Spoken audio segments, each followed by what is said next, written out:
Nunca imaginé que las palabras más hirientes de mi vida vendrían de la boca de mi propio hijo. Aquella tarde, frente a toda la familia reunida, sentí que el suelo se abría bajo mis pies. Esto es asunto de familia, no para ti, dijo Enrique, mi primogénito, con una frialdad que me atravesó como un cuchillo. Antes de continuar, comenta aquí de donde me escuchas y suscríbete al canal. Eso me ayuda a que más personas puedan conocer historias como la mía. El murmullo de las voces se apagó de golpe, como si hasta el aire hubiera decidido ponerse en mi contra. Vi las miradas esquivas, los ojos que bajaban para no enfrentar la vergüenza de aquella frase. En ese instante, no era una madre que había entregado su vida entera a la familia, era una extraña, una sombra que sobraba en el salón donde se decidía el futuro que también era mío. Lo peor no fue la dureza de su tono,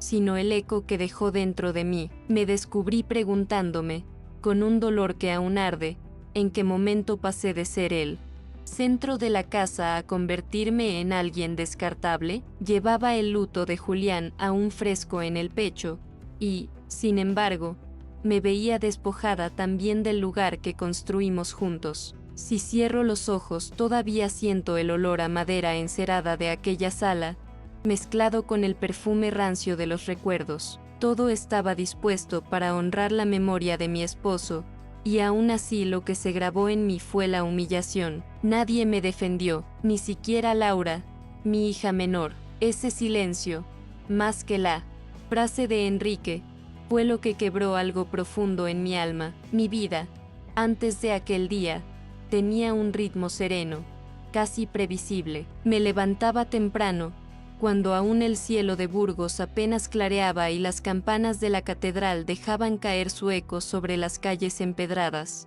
El silencio de la mañana era un refugio para mí, roto apenas por el canto de los pájaros y el murmullo de la cafetera en la cocina. Ese ritual matinal me recordaba que, aunque el mundo cambiara, había cosas que se mantenían intactas, dándome paz. En mi casa, el olor del pan recién tostado siempre se mezclaba con el de la cera que usaba para mantener relucientes los muebles antiguos. Era un hogar sencillo, pero cada rincón estaba impregnado de la historia de Julián y de mí. Las fotos en blanco y negro colgadas en las paredes, los bordados que hice con mis propias manos, los rosarios heredados de mi madre, todo me hablaba de continuidad, de raíces hondas que me daban seguridad. Mi rutina no tenía sobresaltos. Tras el desayuno, dedicaba un rato a regar las plantas de la terraza, geranios que florecían con terquedad aún en inviernos fríos. Luego, bajaba a la plaza a comprar lo justo en la panadería y en la carnicería de siempre. Los comerciantes me saludaban por mi nombre. Algunos incluso me preguntaban cómo estaba tras la muerte de Julián. Burgos, con su aire conservador y sus vecinos atentos, era un lugar donde todos se conocían, y yo me sentía arropada en esa familiaridad. Las tardes solían ser más silenciosas. Me gustaba sentarme en la sala, abrir las ventanas para que entrara la luz dorada y leer libros de santos o viejas novelas que había heredado de mi suegro. A veces, encendía la radio y dejaba que las noticias llenaran el aire, aunque muchas veces apenas las escuchaba. Era como si buscara compañía en esas voces lejanas, un recordatorio de que el mundo seguía girando más allá de mi soledad reciente. Los domingos eran distintos. Siempre fueron días especiales para mí. Me levantaba más temprano, preparaba un desayuno un poco más cuidado y me arreglaba con esmero para la misa. La iglesia de San Nicolás era mi refugio espiritual. Conocía a todos, y todos me conocían. Ahí sentía que la vida aún tenía orden, que había un lugar para cada cosa y para cada persona. Tras la misa, solía conversar con las vecinas en la puerta, intercambiando recetas o noticias sobre los hijos y nietos. Aunque Julián ya no estaba, su presencia me acompañaba en cada gesto. Lo recordaba cuando pasaba un paño sobre la mesa de comedor, porque él siempre decía que esa madera debía brillar como un espejo. Lo recordaba al escuchar el repique de las campanas, porque tantas veces caminamos juntos por las calles rumbo a la iglesia. Mi vida sin él era más silenciosa, pero me consolaba pensar que había cumplido con mi papel, ser esposa, madre y mujer de hogar. Mis hijos, Enrique y Laura, ya tenían sus propias vidas. Enrique, con su carácter fuerte y un tanto altivo, vivía en la ciudad, ocupado con negocios que apenas comprendía. Laura, más sensible y callada, se había casado joven y estaba volcada en su familia. Yo no esperaba mucho de ellos más allá de las visitas ocasionales y de esas llamadas rápidas que, aunque breves, me alegraban el corazón. Me bastaba saber que estaban bien, que habían seguido su camino. Me gustaba pensar que, en cierto modo, mi casa era un puerto seguro, aunque ya no la llenaban risas de niños ni el bullicio de las cenas familiares, seguía siendo un lugar donde la calma reinaba. Al caer la tarde, mientras preparaba una infusión, miraba por la ventana los tejados rojizos de Burgos y sentía que, pese a la soledad, no me faltaba nada. Tenía recuerdos, fe y una vida ordenada que me sostenía. No era una mujer de grandes ambiciones. Nunca soñé con viajes lujosos ni con riquezas desmedidas. Mi mayor orgullo había sido siempre ver a mis hijos crecer,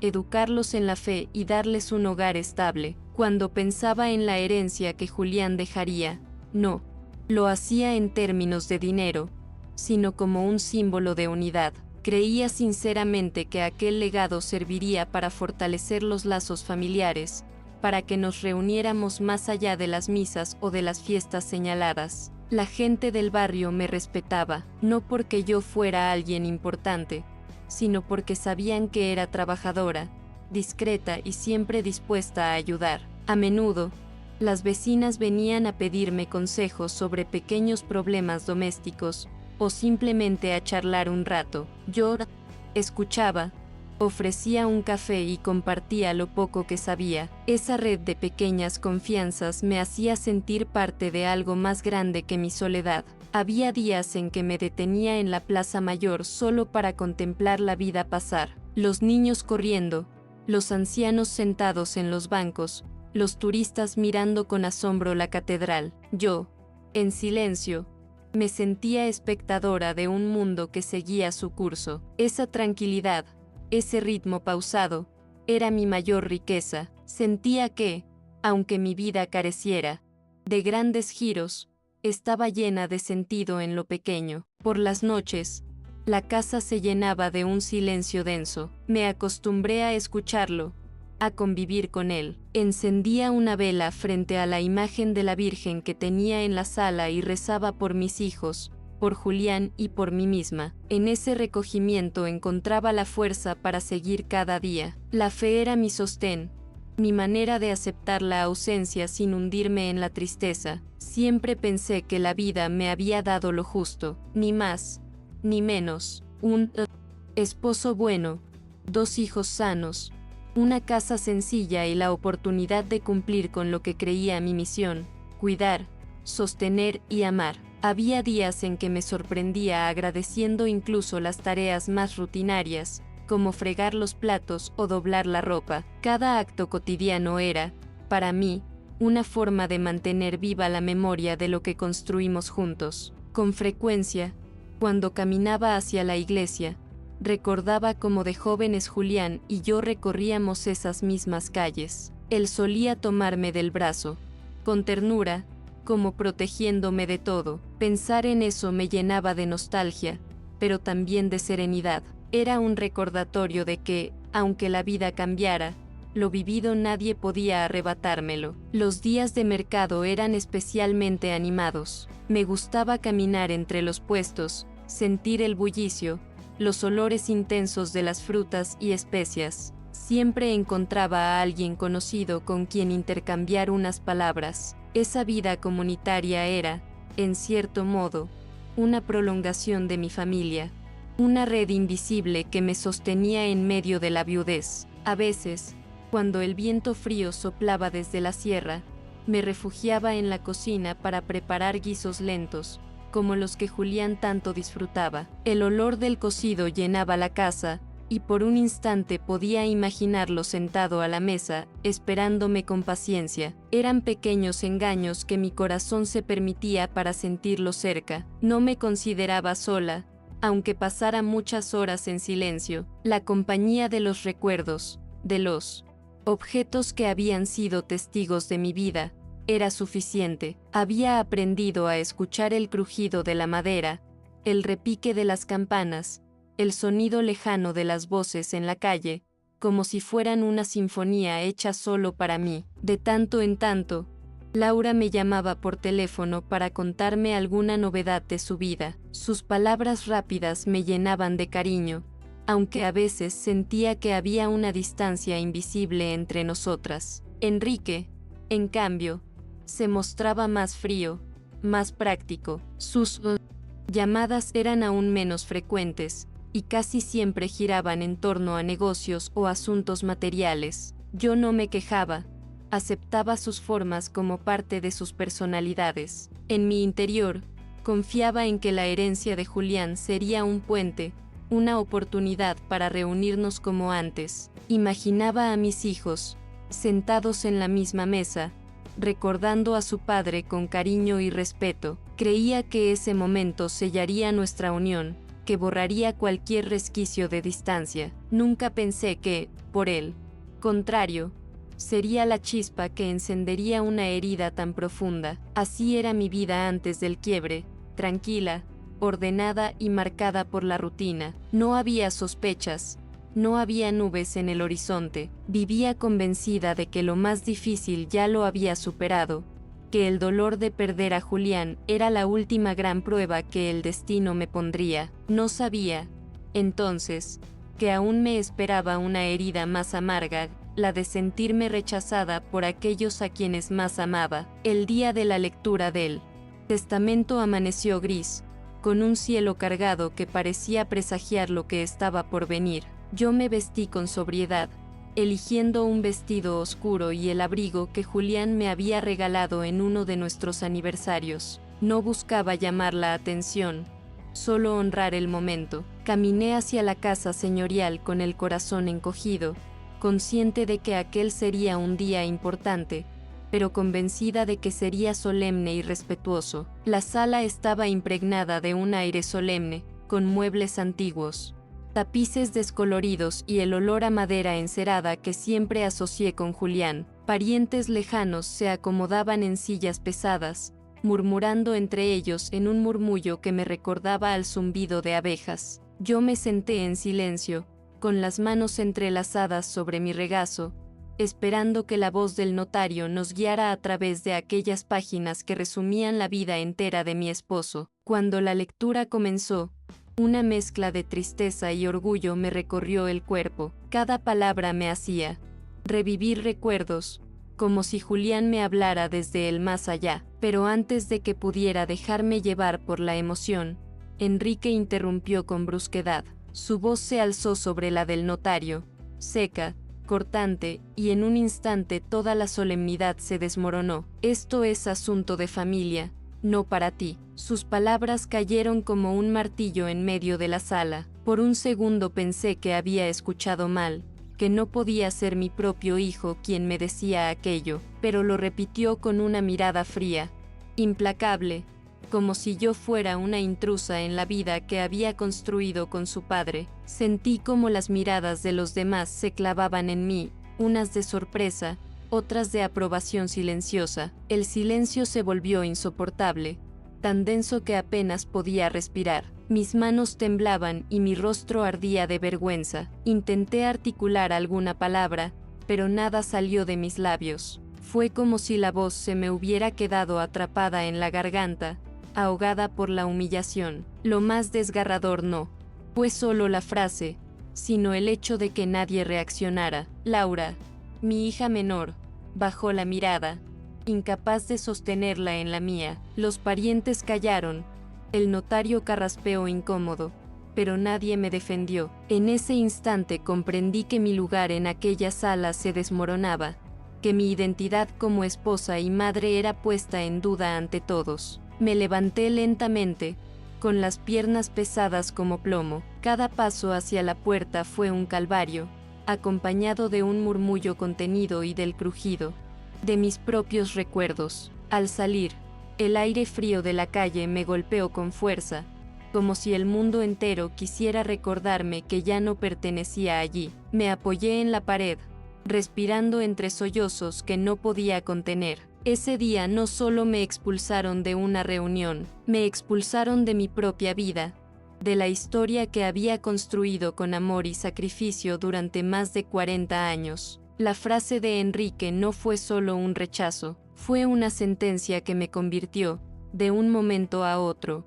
en una extraña dentro de mi propia familia. Los días posteriores a aquel episodio fueron una mezcla de silencio y ruido interior. Afuera, todo parecía igual, las campanas de la catedral seguían marcando las horas, los vecinos continuaban con sus rutinas, y la ciudad mantenía su ritmo pausado, pero dentro de mí, nada era igual. Me despertaba cada mañana con la frase de Enrique repitiéndose en mi cabeza, como un eco cruel que no me dejaba en paz. Intenté aferrarme a la rutina para no derrumbarme. Regué mis plantas, fui a misa, compré el pan en la plaza como siempre, pero en cada gesto había una sombra. Sentía que las miradas se posaban sobre mí con un matiz distinto, como si todos supieran lo ocurrido y lo comentaran en voz baja. El simple saludo de una vecina se convertía en una sospecha.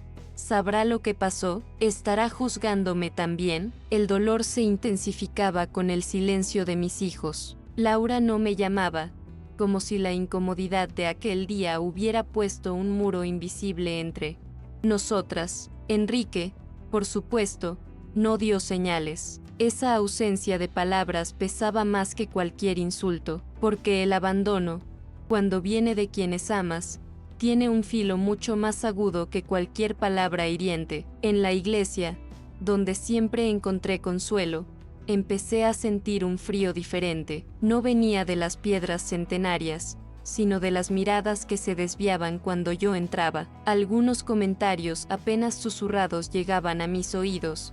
Ya ves, quiere quedarse con lo que no le corresponde. Esa idea, de que yo era codiciosa, comenzó a propagarse como una mancha imposible de limpiar. Una mañana, al salir de misa, una mujer del barrio se me acercó con un gesto ambiguo. «Ánimo, María, Dios pone a cada quien en su lugar», me dijo. Quise agradecer sus palabras, pero percibí el doble filo en su tono. Era como si insinuara que yo estaba ocupando un lugar indebido, que debía aceptar resignada mi exclusión. Esa ambigüedad me desgarraba más que un insulto directo. Enrique, mientras tanto, empezó a mover sus influencias. Descubrí que había contactado a un abogado para impugnar mis derechos sobre la herencia. Argumentaba que, como viuda, debía limitarme a lo justo para mi sustento, pero que los bienes verdaderos correspondían a la sangre. Esa palabra,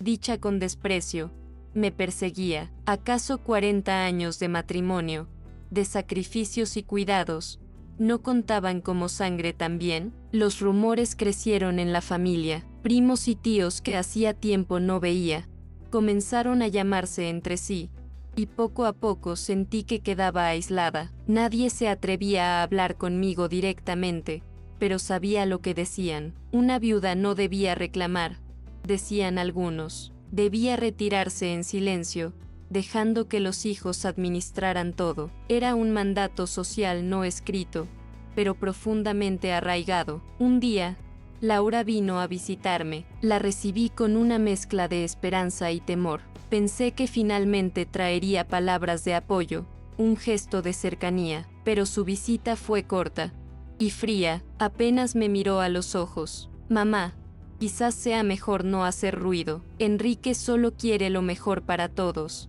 me dijo. Esa frase me hirió más que la de Enrique, porque venía de la hija en quien confiaba para encontrar ternura. Me quedé sola en el salón después de que se fue, acariciando el borde de la mesa como si pudiera sostenerme en ella. Pensaba en todo lo que sacrifiqué por mis hijos, los años de trabajo en casa, las noches sin dormir, los cuidados cuando estaban enfermos. Y ahora, al final, todo se reducía a un no hagas ruido, las noches se volvieron insoportables. El silencio de la casa, antes un refugio, ahora era un enemigo. Me acostaba, cerraba los ojos y veía el rostro de Enrique repitiendo su frase una y otra vez. A veces despertaba empapada en sudor, con la sensación de que me faltaba el aire. La traición no era solo un recuerdo, era una herida abierta que sangraba cada día. Algunas vecinas, con quienes antes compartía café, comenzaron a alejarse. Me sonreían, con cortesía, pero ya no se detenían a conversar. Era como si temieran contaminarse de mi conflicto, o peor aún, como si me vieran culpable de mi propia desgracia. Ese aislamiento social me iba encerrando cada vez más en mi soledad. En el mercado, escuché una conversación a mis espaldas. Dicen que María no quiere soltar nada. ¡Qué vergüenza! Fingí no oír, pero cada palabra me golpeó como una piedra. El juicio público era aún más duro que el legal, porque en una comunidad pequeña, lo que se dice en los pasillos pesa tanto como lo que se firma en un tribunal. Hubo momentos en que me culpé. Pensaba si quizás había sido demasiado entregada, demasiado complaciente, si por darlo todo había dejado que mis hijos me vieran como alguien sin voz, sin derecho a reclamar nada. Ese pensamiento me corroía, porque me hacía sentir responsable de mi propia humillación. Mi salud empezó a resentirse, perdí el apetito, y los dolores en el pecho se hicieron frecuentes. Fui al médico, quien me dijo que debía cuidarme, que el estrés podía pasarme factura. Pero, ¿cómo cuidarse cuando el dolor viene de lo más íntimo? Cuando nace en la traición de la propia sangre, ninguna medicina podía calmar esa herida. El notario, consciente del conflicto, me llamó en privado. Me explicó que la ley estaba de mi lado, que como esposa tenía derechos irrenunciables. Sus palabras me trajeron un poco de alivio, pero también miedo, porque una cosa era la ley, y otra muy distinta era enfrentar a mi propio hijo en un terreno de lucha. Esa contradicción me desgarraba, defender mi dignidad o mantener el silencio para no romper del todo los lazos familiares. Pero, ¿qué lazo quedaba ya? Si me habían expulsado como a una intrusa, me debatía entre el amor de madre y la necesidad de protegerme a mí misma. Era una batalla que se libraba cada noche en mi corazón. Un domingo, en la iglesia, el sacerdote habló en la homilía sobre la justicia y la misericordia. Sentí que esas palabras iban dirigidas a mí, pero al mirar alrededor, vi que algunos fieles me observaban con ojos críticos, como si me midieran. La contradicción entre el mensaje del Evangelio y la actitud de la comunidad era otra herida que sangraba en silencio. Recordaba, en medio de todo, la voz de Julián. Él siempre decía que la familia era lo más importante, que nuestros hijos eran la herencia más grande, y sin embargo, eran ellos los que ahora me apartaban. Esa paradoja me rompía el alma. Me preguntaba si él, desde donde estuviera, entendería mi dolor. Enrique no se detenía. Recibí cartas de abogados, invitaciones a renunciar a mis derechos a cambio de una compensación mínima. Era como si quisieran comprar mi silencio, reducir mi vida a un papel firmado. Cada vez que leía esas cartas, sentía un nudo en la garganta y una mezcla de rabia y tristeza. La soledad se volvió un hábito forzado. Pasaba horas sentada en la sala, mirando las fotografías familiares. En una de ellas, Enrique a un niño me abrazaba con fuerza. ¿Cómo era posible que ese mismo niño, ahora convertido en hombre, me negara como madre? La traición de un hijo tiene un filo que no se parece a ningún otro dolor. Con el paso de los días, la humillación se transformó en una mezcla de rabia contenida y tristeza infinita. Ya no lloraba tanto, pero me sentía endurecida, como si una coraza comenzara a crecer alrededor de mí. No era fortaleza todavía, sino un intento desesperado de no derrumbarme por completo. En el barrio, las habladurías se intensificaban. Una vecina me contó, con pesar, que había escuchado a Enrique decir que yo estaba confundida y que no entendía lo que significaba ser justa. Esa manipulación de mi imagen ante los demás me dolía tanto como el rechazo directo. Laura volvió a visitarme, esta vez más nerviosa que antes. Intentó convencerme de firmar un acuerdo, de evitar males mayores. Sus palabras, aunque disfrazadas de cariño, eran un reflejo de la presión de Enrique. Sentí que también ella había elegido su lado, dejándome sola en medio del vendaval. Me descubrí hablando en voz alta con Julián, como si pudiera escucharme. Le pedía fuerza, le preguntaba qué debía hacer. En esos diálogos íntimos encontraba un poco de consuelo, pero también la certeza de que debía tomar una decisión tarde o temprano. No podía seguir siendo una sombra en mi propia historia. La humillación alcanzó su punto más doloroso una tarde en la plaza. Un pariente lejano me saludó con frialdad y, al darme la mano, me dijo sin rodeos: lo mejor es que aceptes tu lugar, María. Esa frase me dejó helada. Era el reflejo de todo lo que pensaban, que yo debía resignarme, que no tenía derecho a reclamar nada. Cada día era un recordatorio de que mi lucha no era solo por una herencia, sino por algo más profundo, mi dignidad como mujer, como esposa, como madre. Y aunque el miedo me paralizaba, empezaba a germinar dentro de mí una semilla pequeña, casi imperceptible, de resistencia. No sabía aún cómo, ni cuándo, pero intuía que ese dolor no podía quedar así.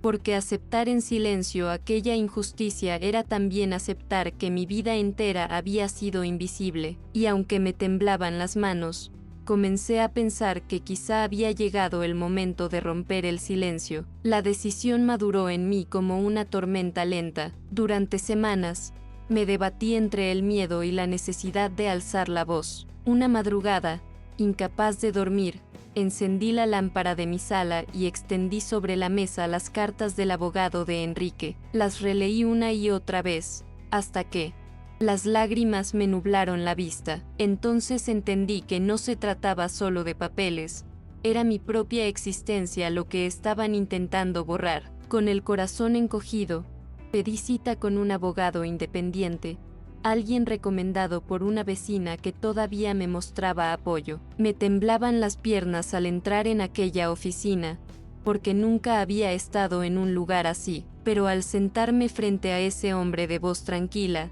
sentí por primera vez que alguien me veía como persona, no como un obstáculo. Usted tiene derechos, señora Herrera, me dijo con firmeza. Aquellas palabras encendieron una chispa en mi interior.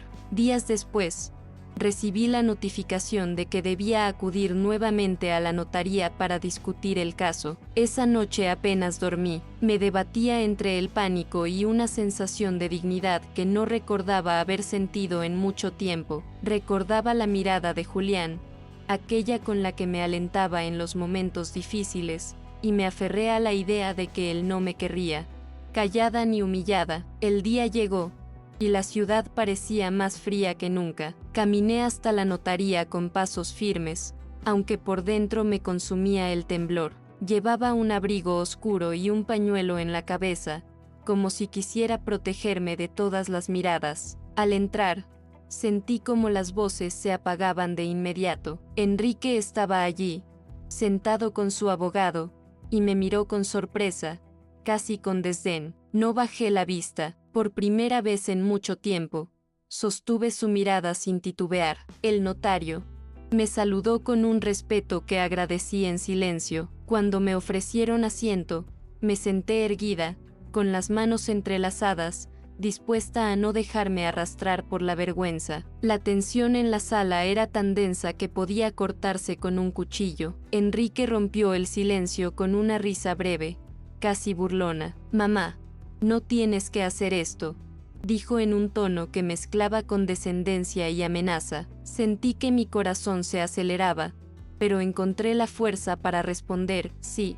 Enrique, tengo que hacerlo, porque tu padre y yo construimos esto juntos, y yo no voy a desaparecer como si nunca hubiera existido». Mi voz tembló, pero se sostuvo. El ambiente se volvió aún más tenso. «Laura», que estaba allí también, bajó la cabeza, incapaz de mirarme. Los demás presentes observaban expectantes, como si fueran testigos de un duelo íntimo y doloroso. Yo, en cambio, me sentía en un abismo, cada palabra era un salto al vacío, pero sabía que debía pronunciarla. El notario tomó la palabra, recordando a todos que la ley me amparaba. Enrique se removió en su silla, furioso, mientras su abogado intentaba calmarlo, pero yo ya no escuchaba con claridad. Todo se reducía a esa sensación de haber recuperado mi voz. En aquel instante, comprendí que aunque el juicio continuara,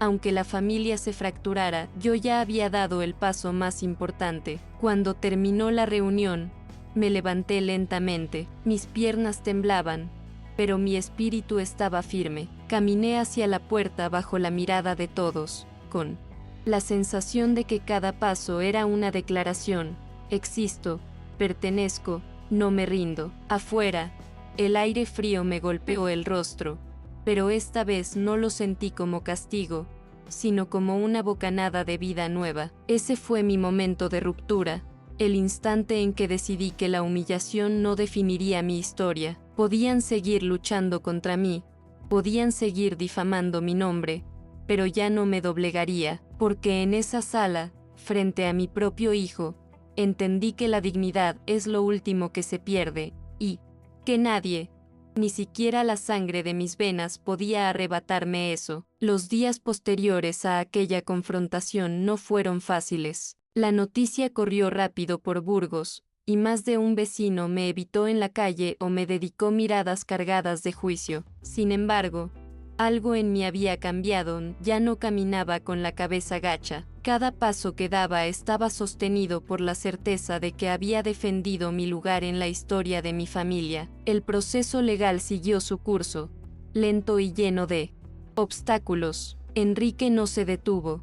Presentó nuevos recursos y buscó argumentos para debilitarme, pero esta vez no estaba sola. Mi abogado me guiaba con paciencia, y poco a poco encontré personas que, en silencio, me apoyaban. Descubrí que no todas las voces eran de reproche. Algunas mujeres de la parroquia me dieron aliento, contándome que también habían sentido el peso de ser tratadas como extrañas en su propia casa. Laura, mi hija menor, seguía atrapada en el silencio. Al principio lo sentí como otra traición, pero con el tiempo comprendí que también era víctima del miedo y de las presiones familiares. Aunque no se atrevió a defenderme abiertamente, una noche vino a mi casa con lágrimas en los ojos. No dijo mucho, solo me tomó las manos en silencio. Ese gesto, aunque frágil, me devolvió un poco de esperanza en que los lazos rotos quizá algún día pudieran repararse. Yo también inicié un proceso interno de reconstrucción. Retomé pequeños hábitos que antes había abandonado: cuidar mis plantas, leer antes de dormir, pasear sola por las calles del centro. Eran gestos sencillos, pero me recordaban que mi vida no dependía de la aprobación de los demás. Empecé a sentirme nuevamente dueña de mi tiempo, de mis pensamientos, de mi fe. Un domingo, al salir de misa, una vecina mayor me tomó del brazo y me susurró: hizo bien en no dejarse, María. A veces la dignidad es la única herencia que nos queda. Esas palabras me acompañaron como una confirmación silenciosa de que había tomado el camino correcto. El juicio todavía no tiene sentencia, y la herida con Enrique sigue abierta, pero ya no vivo esperando su perdón ni temiendo su rechazo. Comprendí que mi valor no se mide en lo que ellos quieran darme o negarme, sino en la vida compartida con Julián y en la fuerza que descubrí en mí misma. Quizás la familia ya no vuelva a ser la misma, pero yo sí lo soy, más firme, más consciente y, sobre todo, más libre.